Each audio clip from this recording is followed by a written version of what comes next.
الحمد للہ رب العالمین، الصلاۃ والسلام علی رسولہ النبی الکریم وعلی آلہ واصحابہ اجمعین۔ الحمد للہ الذی ہدانا لہذا وما كنا لنہتدی لولا ان ہدانا اللہ۔ رب اشرح لی صدری ویسر لی امری واحلل عقدۃ من لسانی یفقہوا قولی، آمین یا رب العالمین۔ آج ہم نے سورہ بنی اسرائیل شروع کرنی ہے، اور یہ سورت مکی دور کے آخر میں نازل ہوئی، اور آخر کا مطلب ہے یہ کوئی 12 یا 13 نبوی میں نازل ہوئی ہے، ہجرت سے کے پہلے۔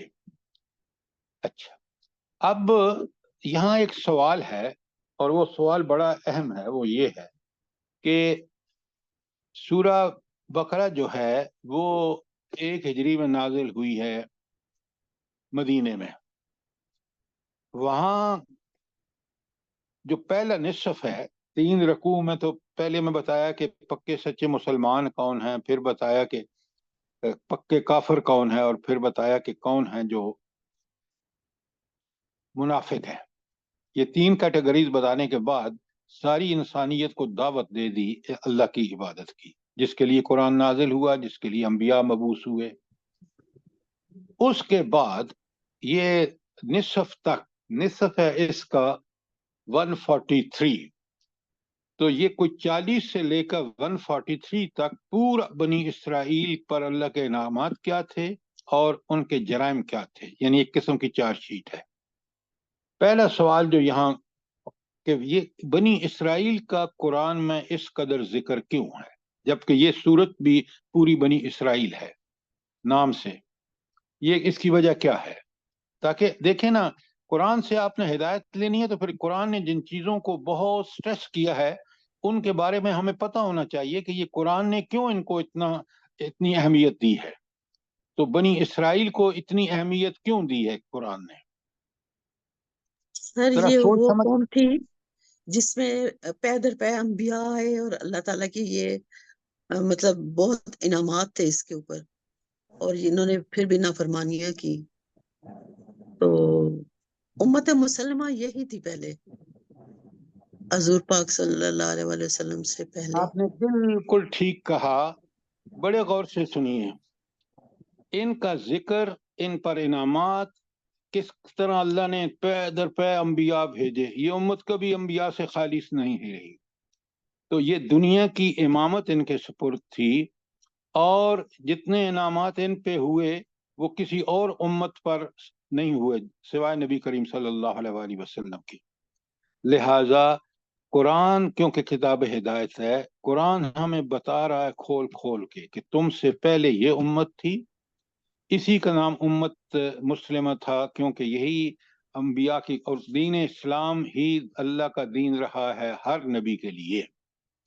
لہٰذا اس امت کو اچھی طرح دیکھو، پرکھو کہ اس نے کیا، اللہ نے کیا احسان کیے اور اس امت نے کیا گڑبڑ کی، کس طرح اسے پش ڈالا اللہ تعالیٰ کے احکامات کو، تورات کو، انبیاء کی تعلیمات کو، اور اتنے گھنونے جرم کیے کہ ان انبیاء تک کو قتل کیا۔ تو یہ ساری چیزیں ہمیں بتائی جا رہی ہیں کہ امت مسلمان، جب اب تم کو ہم دنیا کی دینی امامت دے رہے ہیں تو تم ان چیزوں میں ہرگز نہ پڑنا، ان کے قریب بھی نہ پھٹکنا۔ یہ ہے وہ چیز جو ہمیں سمجھنی چاہیے، اور بنی اسرائیل نے کیا کیا، اور ہم اس کو بالکل نہ کریں جو اس نے نافرمانیاں کی۔ یہ ہے اس کا مقصد۔ کوئی سوال اس کے حوالے سے؟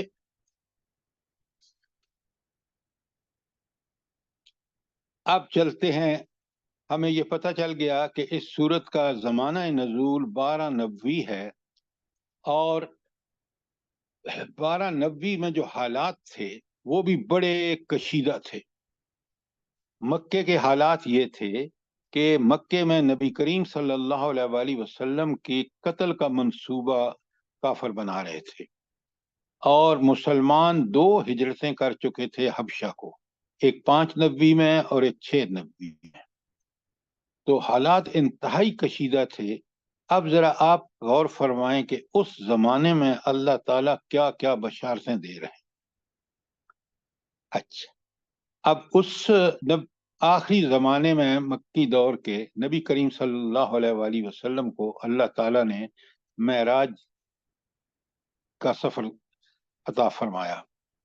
اب اس کی پہلے تفصیل ہے پہلی آیت میں، اور بڑے غور سے آپ نے سننا ہے، سمجھنا ہے، اس لیے کہ بڑی بڑی چیزیں بیان ہو گئی ہیں ایک ہی کی آیت میں.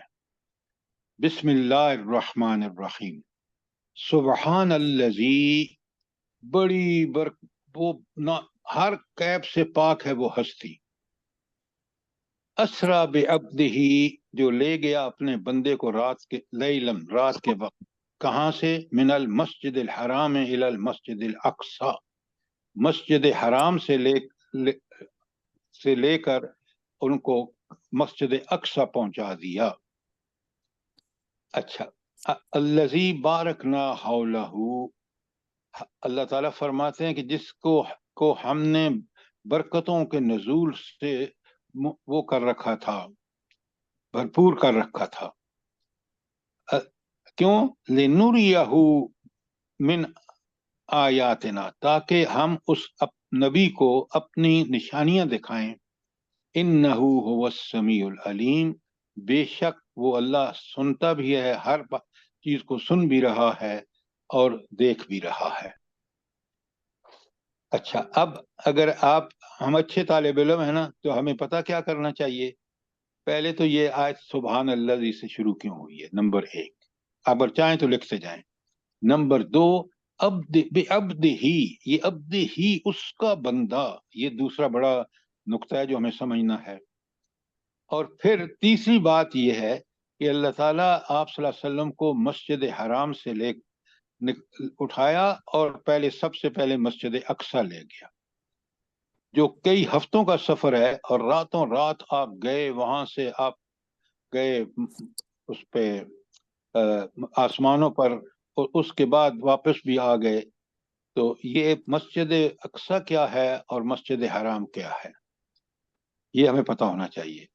الذی بارکنا حولہ، جس نے اس مسجد یعنی مسجد الاقصی کو اس نے پورے اس کے ارد گرد کو جو ہے وہ نوری بنا دیا. کس لیے؟ اگلا نقطہ کیا ہے؟ لنوریہ من آیاتی، تاکہ نبی کریم صلی اللہ علیہ وآلہ وسلم کو اپنی نشانیاں دکھائیں. اور آخر میں ایک صفت لائی گئی ہے، انہ هو السمیع العلیم. اب آپ دیکھ لیں کہ کتنی چیزیں ہیں، کتنے نکات ہیں جو اس آیت میں ہمیں سمجھنے کے ہیں. بات آپ کو سمجھ آئی ہے یا نہیں؟ جلدی بتائیں. الحمدللہ الحمدللہ. الحمدللہ. اب ایک ایک کر کے چلتے ہیں. دیکھیے، یہ جو سفر تھا یہ بہت ہی تاریخ کا ایک ان یوزول، غیر معمولی سفر تھا کہ راتوں رات مسجد حرام جو ہے وہ آپ کا بیت اللہ ہے، اور وہاں سے لے جا کر مسجد اقصی، اور پھر مسجد اقصی سے آسمانوں، اور آسمانوں سے واپس پھر آپ کو لایا گیا مکہ مکرمہ میں. اور یہ راتوں رات سفر طے پایا، جو انسانی عقل مان ہی نہیں سکتی کہ اس طرح ممکن ہے. لیکن رب کے لیے ہر بات ممکن ہے، وہ جب چاہے جس وقت چاہے، ٹائم اور سپیس اس کا کوئی پرابلم نہیں ہے. اچھا، اب سب سے پہلے تو ایک چیز جو ہم سمجھتے ہیں وہ یہ ہے کہ سبحان الذی سے شروع ہوا اور آخر میں صفت لائی گئی هو السمیع العلیم. سوال یہ ہے کہ کیوں یہ سمیع البصیر ہے، سمیع العلیم نہیں، سمیع البصیر ہے. سوری جزاک اللہ. سمیع البصیر، کہ وہ ہستی ایسی ہے کہ جو سن بھی رہی ہے ہر چیز کو اور دیکھ بھی رہی ہے. اور شروع آیت ہوئی ہے سبحان الذی، کہ وہ انتہائی پاک ہے وہ ذات، ہر عیب سے، ہر نقص سے. تو اس کا یہ سبحان اللہ سے شروع ہونا وَهُوَ السَّمِيعُ الْبَصِيرُ پر ختم ہونا، یہ کیا بات ہے کہ اس طرح اس آیت کو کیوں اللہ تعالیٰ نے نزول اس کا فرمایا ہے کہ ابتدا میں سبحان الذی اور آخر میں هو السمیع العلیم؟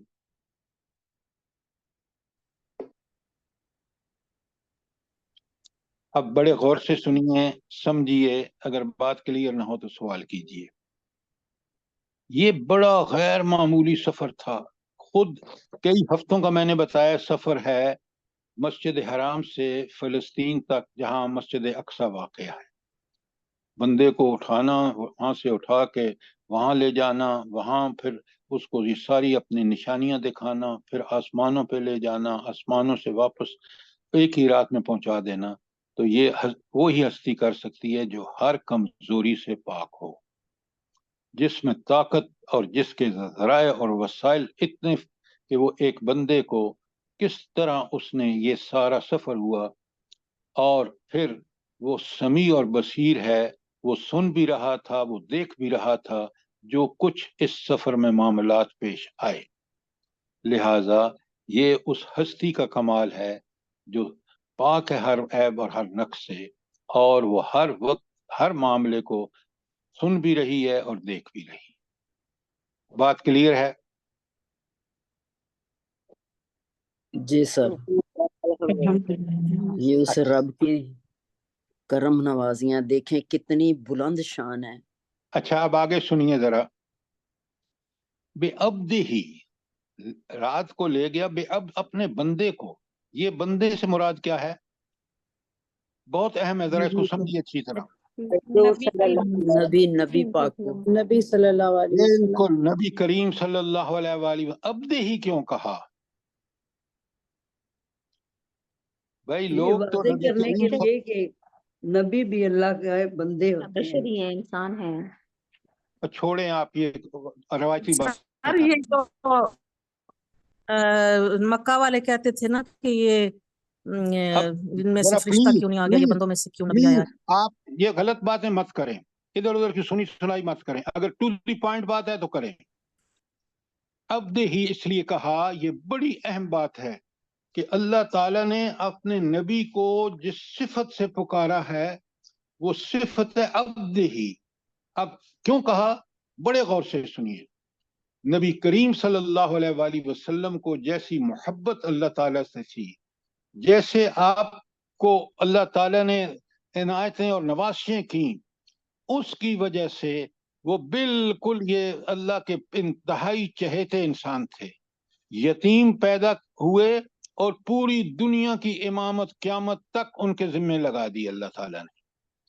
تو ایسا بندہ جس کے اندر یہ کمالات ہوں، وہ اللہ کا صحیح ٹھیک بندہ ہے کہ انہوں نے بندگی کا حق ادا کیا، اور ایسا حق ادا کیا کہ اللہ تعالیٰ نے کہا لَقَدْ كَانَ لَكُمْ فِي رَسُولِ اللَّهِ أُسْوَةٌ حَسَنَةٌ، کہ تمہارے لیے بہترین نمونہ ہے اگر کوئی ہے عمل کا تو نبی کریم صلی اللہ علیہ وسلم ہے۔ اب بات سمجھ آئی ہے؟ تو عبد اللہ کا بندہ وہ ہے جو اللہ کی مکمل اطاعت اور اس اتباع کرے، اور اس کی مثال خود نبی کریم صلی اللہ علیہ وسلم ہے، اس لیے عبدہ کہا کہ آپ اللہ تعالیٰ کے بندے ہیں۔ اب بات سمجھ آئی کہ نہیں آئی؟ جی سر۔ جی سر۔ اچھا، ہم نے سبحان کا بھی مفہوم آیت میں سمجھ لیا، عبدہی کا بھی سمجھ لیا۔ اب آئیے دو مسجدوں کا ذکر ہے، ایک ہے مسجد حرام جہاں 360 بت مشرکوں نے رکھے تھے مکے والوں نے، اور دوسری تھی مسجد اقصی جو بڑی ڈسپیوٹڈ تھی، اور یہودی کہتے تھے ہم اس کے وہ ہیں، مسلمان کہتے تھے ہم اس کے زیادہ حقدار ہیں، اور عیسائی کہتے تھے کہ حضرت عیسیٰ حضرت مریم یہیں رہی ہیں، ہم اس کے زیادہ حقدار ہیں۔ تو یہ تھی اہمیت کہ دونوں توحید کے مرکز رہے، ایک مکے میں اور ایک فلسطین میں۔ اچھا، یہ تو ہو گئی ان کی اہمیت۔ اب اللہ رب العالمین کیا دکھا رہے تھے نبی کریم صلی اللہ علیہ وآلہ وسلم کو کہ یہ دونوں مسجدیں، یہ دونوں توحید کے مرکز اب انشاءاللہ آپ کے قبضے میں آئیں گے. کیوں؟ آپ اس کے زیادہ حقدار ہیں، آپ اللہ کے پیارے بندے ہیں. آپ ان مسجدوں کو مسجدوں کے سٹیٹس پر بحال کریں گے. نہ مکے والوں نے اس کو مسجد حرام رہنے دیا، اور نہ ان یہودیوں اور عیسائیوں نے یہاں. لہذا اب یہ سفر آپ کو اس لیے دکھائیں دونوں مسجدیں، ایک میں تو آپ خود رہ رہے تھے مسجد حرام میں، اور دوسری آپ کو دکھا دی اس رات کہ یہ دونوں مسجدیں انشاءاللہ آپ کے قبضے میں آئیں گی، اور آپ ان کو آباد کریں گے اور ان کو اللہ کے گھر کا سٹیٹس بحال کریں گے. بات سمجھ آ گئی؟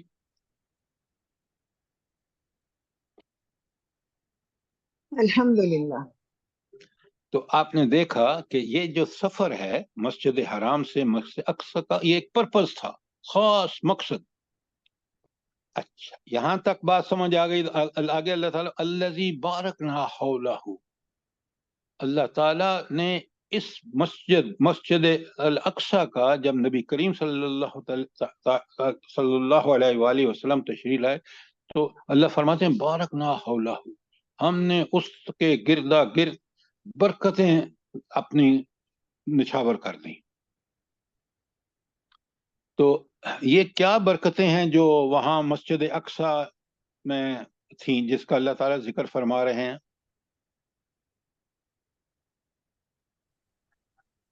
سر انبیاء کی جماعت کی آپ نے امامت کروائی. سب سے پہلے آپ کو یاد رکھنا چاہیے کہ حضرت ابراہیم علیہ السلام نے اپنے بیٹے یعقوب علیہ السلام کو یہاں آباد کیا. اس کے بعد ساری حضرت اسحاق کو آباد کیا، ان کے بیٹے حضرت یعقوب تھے. حضرت یعقوب کے بیٹے حضرت یوسف تھے جو مصر چلے گئے اور پھر مصر میں بلا لیا. اس کے بعد اللہ تعالیٰ نے بڑے عرصے کے بعد حضرت موسیٰ کو نازل فرمایا، مبعوث فرمایا، اور حضرت موسیٰ اس قوم کو لے کر واپس آئے. فرعون کی رکابی میں سب کچھ کو چھوڑتا ہوں. تو یہ برکتیں یہ تھیں کہ یہاں بہت سارے انبیاء کا مدفن ہے، بہت سارے نبی یہاں دفن ہے. یہ ہے اس کی سب سے بڑی برکت کہ یہ انبیاء کا مسکن بھی ہے اور انبیاء کا مدفن بھی ہے. اور رب العالمین نے نبی کریم صلی اللہ علیہ وآلہ وسلم کو لا کر یہ برکت جو ہے علاقہ دکھایا. اب بات آئیے سمجھ آپ کو کہ نہیں کہ کیوں اس کو برکتوں والا کہا.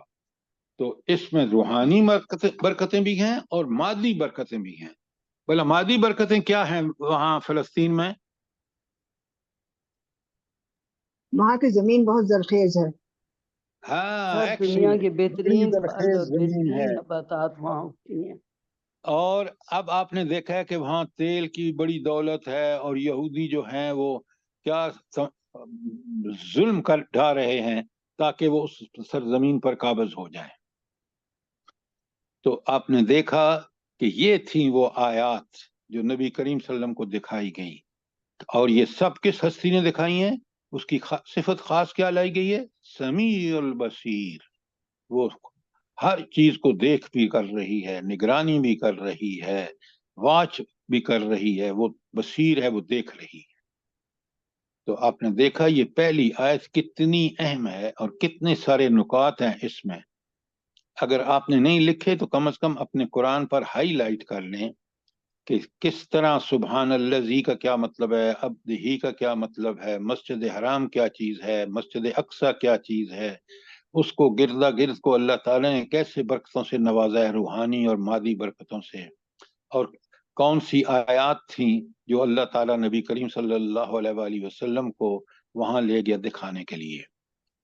ایک میں نے بتایا ہے کہ اللہ کے رسول صلی اللہ علیہ وسلم کو یہ دکھایا گیا کہ وہ جو قبضے میں ہے مشرکین مکہ کے مسجد حرام، اور یہ جو جس کو یہودی اور عیسائیوں نے الگ الگ قبلے بنا رکھے ہیں اور اس پہ کلیم ہے ان کے، یہ دونوں کی دونے جو ہیں یہ انشاءاللہ آپ کے قبضے میں آئے گی. قبضے کا مراد یہ نہیں ہے کہ آپ کو اس لیے کہ آپ ان کو